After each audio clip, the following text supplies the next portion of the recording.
YouTube, what is up? We are back with another day, and we are in Minnesota for one day. We just got back from Kansas City. We had a tournament there this past weekend. It's a blast to get outdoors and start the season finally. Although I feel like we could have did it here, because when we got to Kansas City, it was a full-on blizzard while we were playing, and it was kind of crazy, but it was super fun, and the ball was flying. When it gets cold, anybody that has played softball knows the ball gets rock hard, and it goes a country mile. We were 12 for 12 this weekend, so that's a great way to start the opener with 8 home runs, 2 triples, and 1 double. Swing was feeling dialed, and it's cool to see all the off-season work pay off. And really, I was talking to Dan about this today. All the active thinking we've been doing, all the drills we've been doing, all the spots we've been trying to hit, and all the noise that was kind of in the head with all the technical stuff that we're doing almost made BP harder than the actual sport. Where I got there and I'm like, I'm just gonna go hit the ball, and it was just almost an automated flow state of just doing all the things that we've been trying to do, and you don't have to think about doing them because you've done them so many times before. So that was awesome. It felt really amazing. I was the most confident I've ever felt on the field of play. So in any sport, regardless of whether it was my collegiate football or track and field or anything that I've done previous or prior to that or after that, I mean, nothing has felt like that level of confidence, and it's a pretty direct correlation to the amount of hours that I've put into the swing. So it was cool to see that kind of connection there. Now, today's video, we're gonna rip some upper body. I love just ripping upper body after a post-travel day. If I'm ever feeling beat up, just feeling like kind of dog water.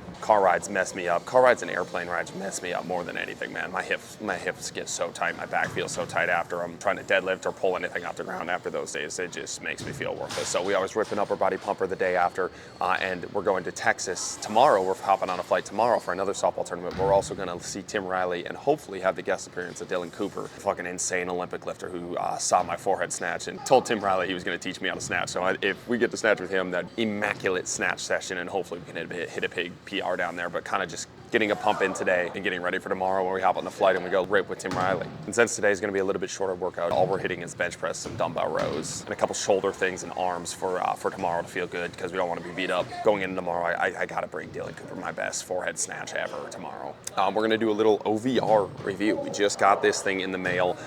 The bar tracker that they have, the OVR Velocity, I guess it is, ships in this little box.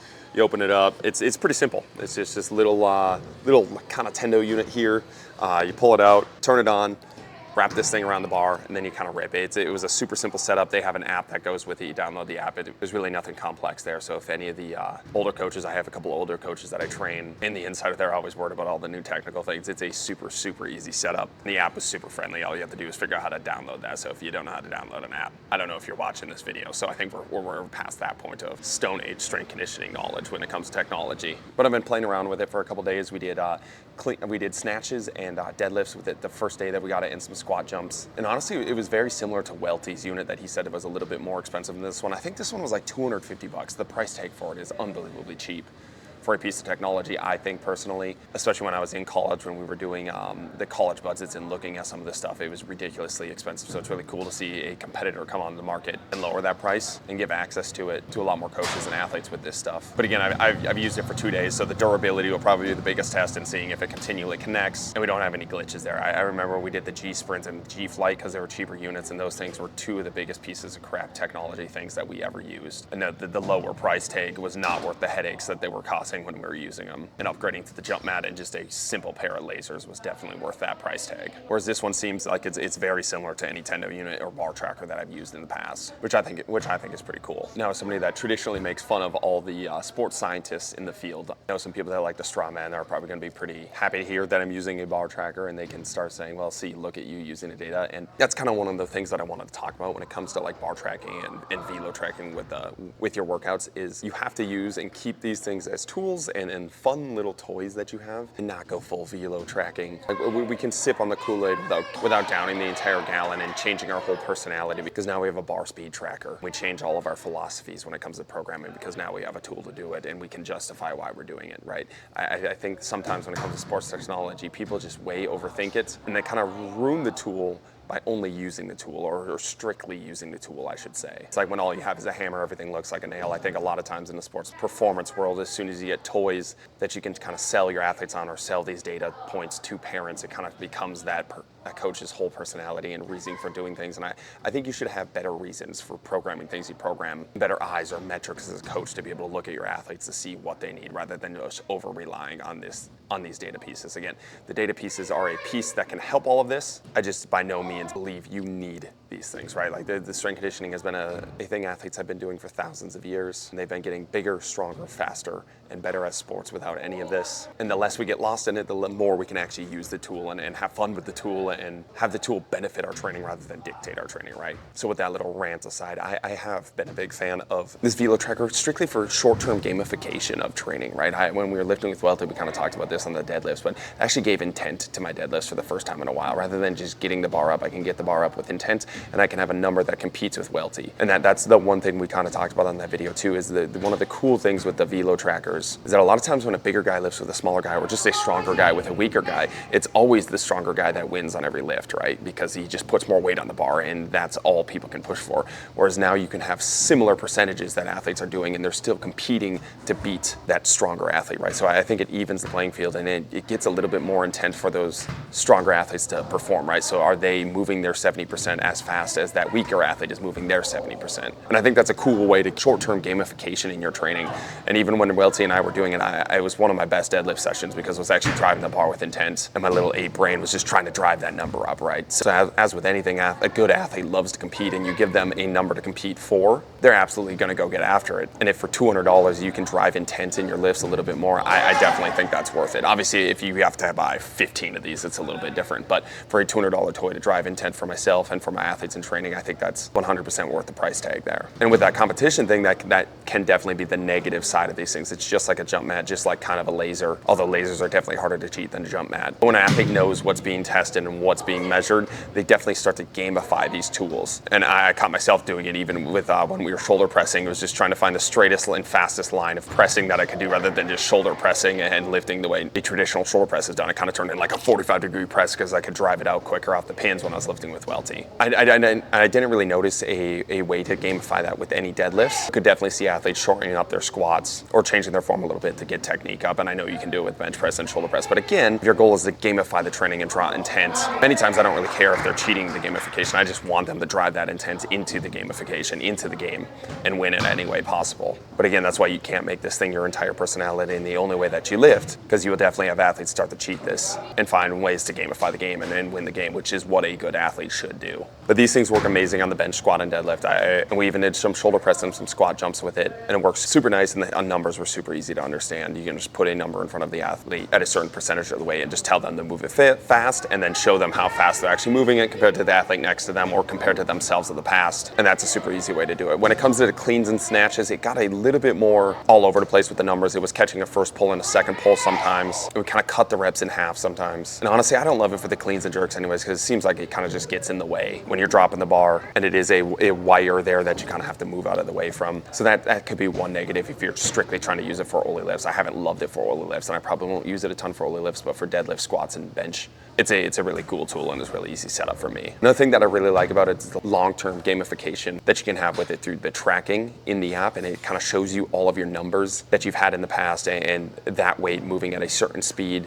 on one day, and then what does it look like the next week, and what does it look like the next week. So if you're trying to load up an athlete or draw stimulus with an athlete with a similar load rather than just continuing to add weight, so you can definitely use something like this in its season where you want to gamify and show an athlete that they're progressing and give an athlete something to reach for, but you don't really want to load them up a ton. You can put the same weight on it week after week after week and just tell them to beat their velocity profile that they had on it the week before. So I really like it for the tracking within the app and kind of that long form gamification piece, the long form progression piece that it shows and that it provides data points to. Same thing a laser would, same thing a jump mat would. So I really like it for that. And the only last complaint that I have about it, really 2 weeks into using it, is really just adding a piece of technology to training. I think sometimes, especially when you're training by yourself, when you add more technology, you add more things, it kind of takes you out of the flow of that workout. And again, I found this definitely more common with the cleans and snatches when I was trying to clean and snatch with it. I was so focused on not hitting it. I was so focused on getting the right number and like deleting the numbers when I would give a first pull or a second pull. That was just kind of taking me out of my flow flow of just lifting the weight and doing the workout and then enjoying the workout and being in that moment, which I think athletes struggle with enough as it is. And not only athletes, but coaches themselves. We have phones next to us when we train. All of us are making content. Like there's already 100 things going on when you train. And I don't always love just not being in the moment of training. That's why I don't record every single workout that I do. I like having a couple of workouts where I can just be in the moment, just train, not have to worry about any other piece of technology, recording, tracking, anything like that. I just want to lift and get the psychological benefit of lifting too. So that's definitely something that I've found the negative with, or can just kind of add another thing to training. But again, if you're really focused on tracking and gamifying the training, and I found this much less when I'm lifting with welting, it's not just by myself and you just have somebody there reading the numbers off to you and competing with them. It's been much better than when I'm by myself and I'm looking at those numbers and just making sure the app's tracking everything like that. So those are the pros and cons of what I found with this OVR. I really like the tool. I think it's a really cheap tool that you can use and a fun tool to gamify the weight room and draw intent into the weight room. I think it can be a powerful tool to progress an athlete without just strictly using weight more and more, especially when you have an athlete in season or an athlete that's a little bit more beat up, an older athlete, or just a really high level athlete that has drawn the strength side of things to their max, to where adding 5 pounds on a lift is actually a massive deal. It's not a novice athlete where they can PR on the weekly without really destroying themselves. Somebody like Will Rattel on his deadlifts and still being able to get that dopamine hit of a win for that day rather than without having to crush yourself and being done for 2 weeks because you hit a 5-pound PR on your deadlift and you went from 675 to 680, which is just insane numbers. I think it has a super simple setup and can be a really fun tool to gamify training in the short term and long term. So we're gonna play around with it a little bit today with the bench press and we're gonna get after it. Let's go. All right, so we got a 2-rep max here on the bench press today. We're gonna hit 2-rep max and then we got a 10% drop off after our 2-rep max and we're gonna hit 10 reps after for that 10% drop off in a giant set. We got the OVR here. All you gotta do is flip the switch on. You open up the app, it'll connect to the Bluetooth. I'll kind of show you the app in a little bit. My phone's charging right now. Just turn it on here, grab a plate. There's magnets on the bottom. It'll connect to the magnets on the bottom here of this plate. Set the plate here. Then you just pull this wire all the way up here. Make sure it's not in the way of your hands. And you connect it through this Velcro strap right there on the bar. Pull it this way just so it's not there. Make sure you have the app open. When you have the app open, you just type in the weight that you're using for the rep. And then when you go, it'll shout out the number that you have in and I'll show you the app, all the data that it gives you on the app. And it also says the data on the actual Tendo unit itself. So if you don't have the app or you don't have your phone, you can use it without that. So we're gonna rip here, hit a couple warm-up sets. Let's rip.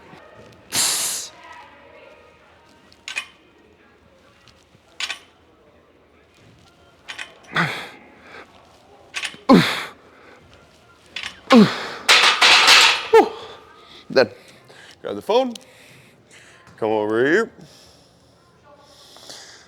just hit end set, and you pull this up just right here. It has all of your data right there from that last set. You click on the data, and it lists it all there just for you, and it lays everything out there for you. Gives you your average meters per second, your max meters per second, the range of motion that you have on the rep, which I think is kind of a cool tool to show if an athlete cheated a rep, definitely on the squats and the cleans, or any jump that you use.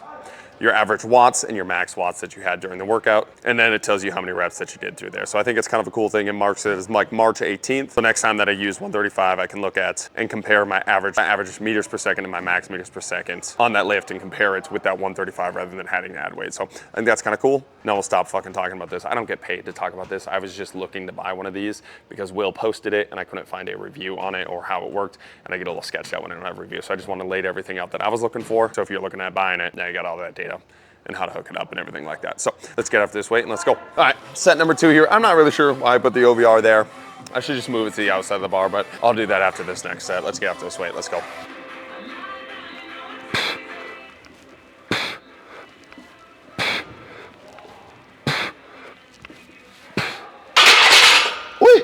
Another cool feature in the app, it tells you how long you've waited from set to set, which for somebody like CT like me that walks around a lot of times and just doesn't pay attention to those things, it's kind of a cool little accountability tracker, if you will. If you're a person that rushes through your sets, it's probably helpful to slow you down. If you're a guy like me that ditzes around way too much between their sets, probably speeds you up a little bit. So I kind of like that piece. The other thing that they have on there that I think is going to be cool as I get more data pieces in it is it predicts your 1-rep max based off your velocity of your lifts. And again, I think that's super beneficial for athletes that you don't want to really run into the ground and they're kind of beat up. or in season, just to again show them that they're increasing their 1 rep max. And we'll see how accurate that 1 rep max is based off the data. I'm sure that the formulas are kind of jacked up in some way where you can gamify, where if you move in lightweight fast, maybe it gives you a higher number than it actually is. But it'll be cool to compare my actual 1 rep max with what that predicts as my 1 rep max and build from there. So let's get after this rep. Let's go.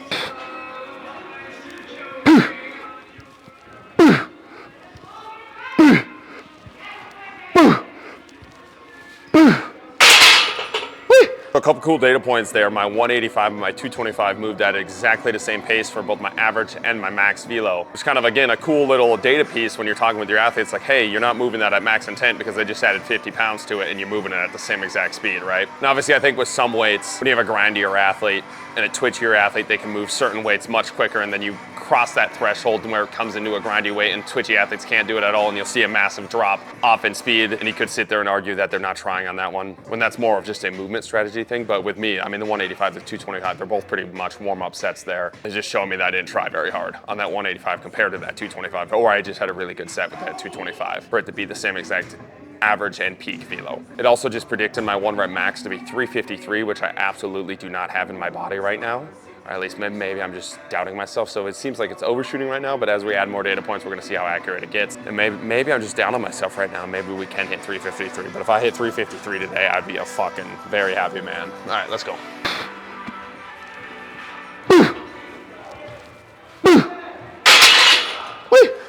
Just brought my rep max up to 361 after that last set, so we are cooking today. But I'm already finding myself starting to cheat the system a little bit and dropping a little bit faster than I normally would drop, and driving a little bit quicker than I normally would drive. I think it would definitely cost me if I was doing like a 1 rep max and I really had to groove the lift. So again, I'm finding the thing that I talked about at the beginning, where I'm already trying to find a way to gamify and drive it up as quickly as possible. But again, if that's your intense stimulus, it's not just to grind out a 1 rep max, but it's to do it explosively. This is kind of the perfect tool to kind of drive that intent and show the athlete how to do that. Whereas if I was straight up trying to just rip a 2 rep max, I'd probably groove it just a little bit better and a little bit slower. So you definitely have a give and take there, but it really just depends on what your stimulus is. And again, it's not gonna be ever a negative as long as you don't get lost in the tool, right? As long as it's not the only thing that you use. As long as you're ripping 1 rep maxes without it, right? So just 2 cents there. Let's get the lift. Let's go.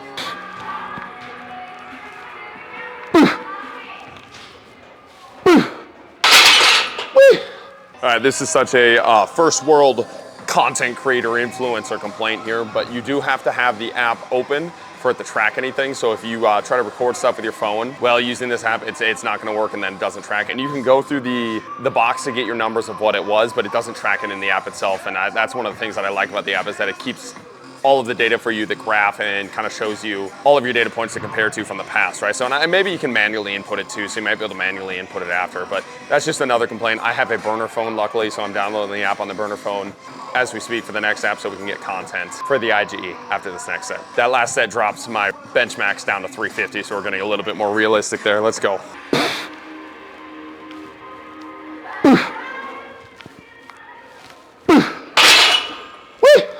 All right, let's dial in, let's get this. Here we go.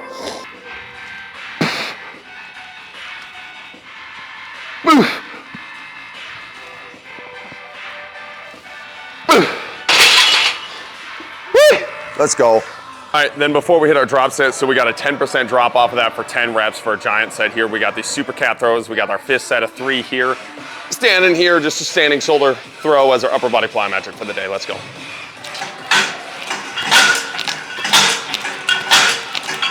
Ooh, let's go. All right, we got a giant set of 10 here, drop 10%. We got 285 on the bar. Let's rip.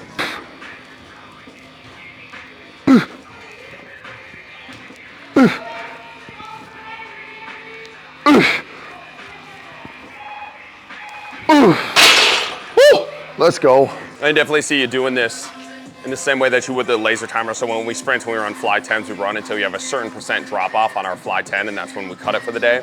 I can 100% see using it for that with the bar in the same way. And I know coaches have done that in the past, but doing this 285 just made me think of it, because it shows you all those reps. And I definitely, in my 4th rep, I had like a massive drop off in the bar speed. But we got 6 more reps here. Let's get after it.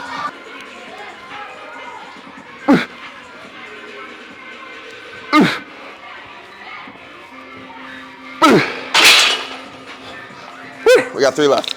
All right, 3 more reps here. Let's get after it.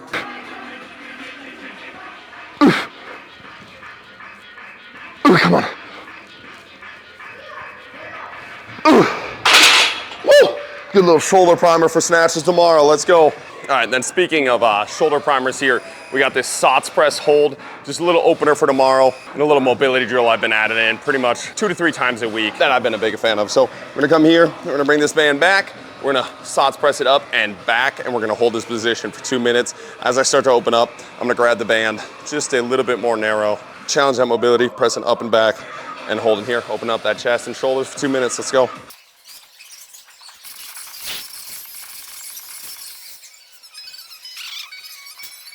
Oh yeah, oh that one is money. My chesticles are opened and free, and I feel like a new man. Let's hit a couple accessories here and we'll get out of here, let's go. All right, then we got the best dumbbell curl variation you've never done. You're gonna put a med ball on your upper back here, get a little bit of an arch, lean back in this position, nice and lengthened.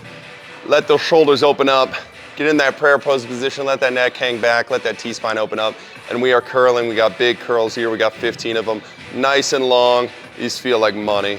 Absolute keeper to the program, let's go.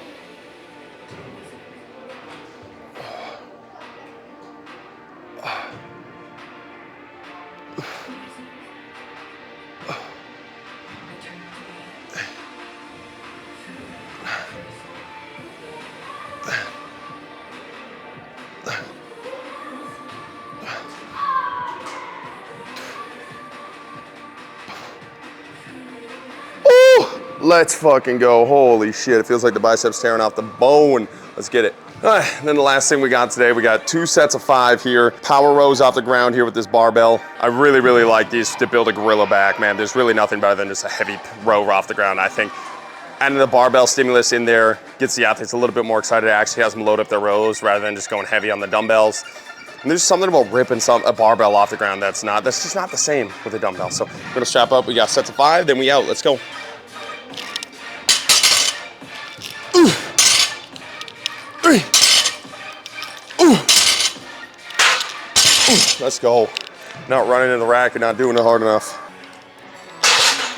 Jesus.